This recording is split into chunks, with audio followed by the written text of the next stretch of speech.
प्रथम थर पाई एक ओडिया छवि अभिनय करेंगे बंगाला तेलुगु तमिल और हिंदी सिनेमा जगतर जनाशुना अभिनेता जीशु सेनगुप्ता। से आगुरी ईस्टर्न मुवीज बैनर में निर्मित तथा प्रशांत नंदक निर्देशित द्विभाषी ओडिया बंगाला सिनेमा कालीशंकर जहाँ मुक्ति लाभ करता 2007 मसीह से यही फिल्म नजर आसी कालीशंकर केवल बंगाला भर्जन में देखा मिलता आउ यार ओडिया भर्सन में जो भूमिकार अरिंदम अभिनय करते बंगाला भर्सन में जीशु सेनगुप्ता से ही चरित्र रे नजर आसीथिले। एबे जो ओडिया बंगाला आदिवासी सिनेमा जीशु सेनगुप्ता नायक भूमिकार अभिनय करने को जाउछंती ताहार शीर्षक है आजिर रेवती। एथिरे नायिका भूमिकार नजर आसिबे शीतल। यह भी तांकर प्रथम ओडिया बंगाला आदिवासी सिनेमा हेबो।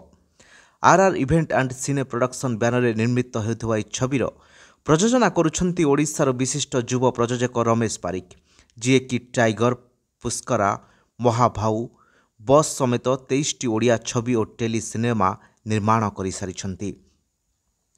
पुष्करा फेम शुभ्रांशु दास यार निर्देशना देउछंती।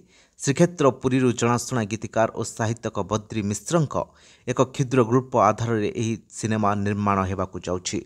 श्याम प्रसाद मिश्र यार स्थलप रचना करछंती।